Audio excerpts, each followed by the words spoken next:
Alright, so hey, my name is Wyatt, and welcome to my virtual PD session, using Think-Aloud to model how to do a close reading of Shakespeare.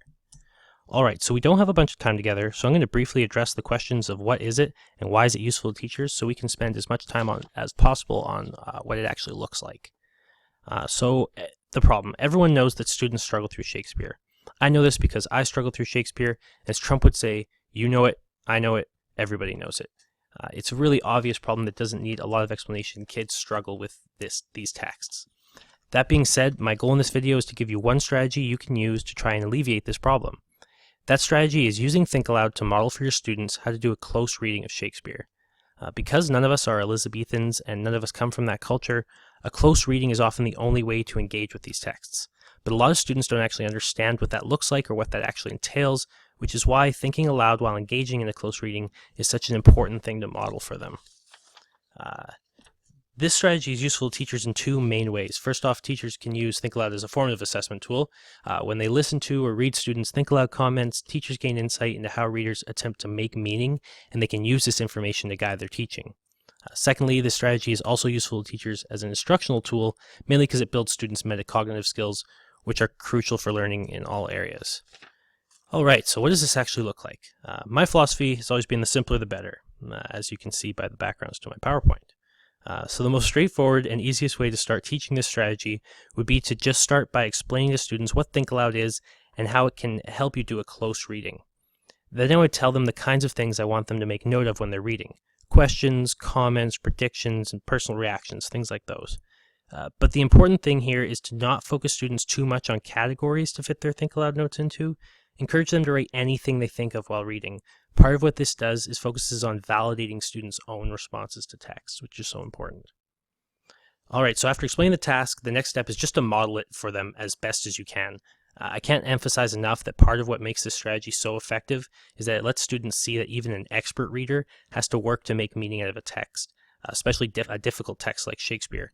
This is why it's so important that you verbalize thoughts even when you second guess yourself or when you say stupid things or when you aren't sure, because it lets your students see that it's normal for it to be hard.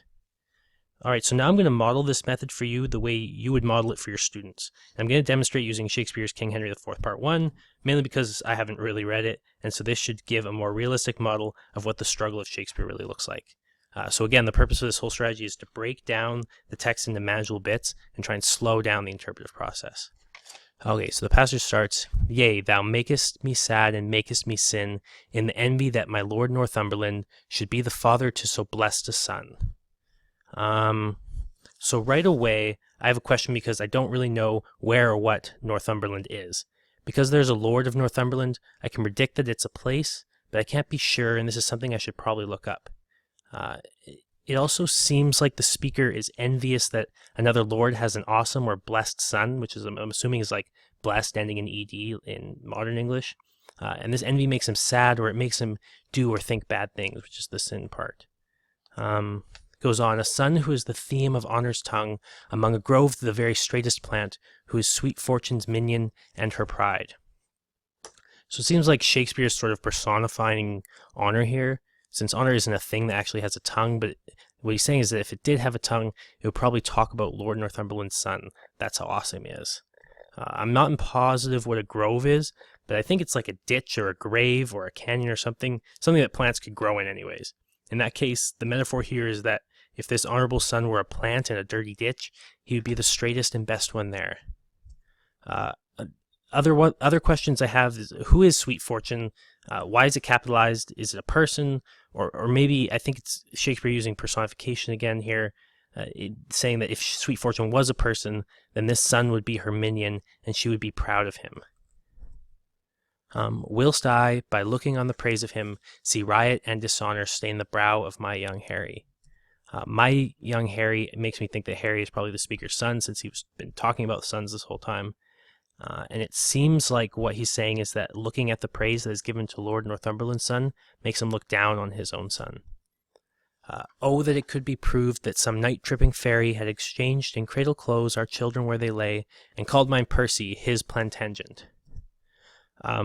So, that it could be proved makes it seem to me like the speaker wishes he could find out that Lord Northumberland's son was actually his own. He seems to wish that some magic fairy had switched the two boys at birth, and that that's the reason why his son does not measure up to the other. I also noted that night tripping is just an awesome word, I think, for explaining a fairy that takes trips during the night. The line about Percy and Plantagenet confuses me. This is something I'd have to look up, read further to understand. Again, I think it's Shakespeare making an allusion to something I'm just unfamiliar with. Okay, so in closing, remember, some key points to remember. Close reading entails breaking it down and slowing it down and showing kids how they can use contextual clues to try and connect what's being written to their prior knowledge and make some sense out of it. Secondly, it's important to normalize making mistakes when you're doing your Think Aloud. Students learn more from a struggling model than they do from an expert model because they themselves are struggling readers, so they need to see how you navigate that frustrating space. And lastly, don't emphasize making notes on everything or the right things, because doing so is counterproductive to trying to slow down the interpretive process. Make sure students know that what you want them to write down are their thoughts and their responses to the text, and that's what's important. All right, so before you go, I'd be remiss if I failed to mention that I am indebted to the following resources for informing my thinking during this presentation. Especially Ostra, she does a great job of explaining the Think Aloud process and how she uses it in the classroom. And that was a great article, and also shout out to William Shakespeare for writing a great play. Yes, thank you.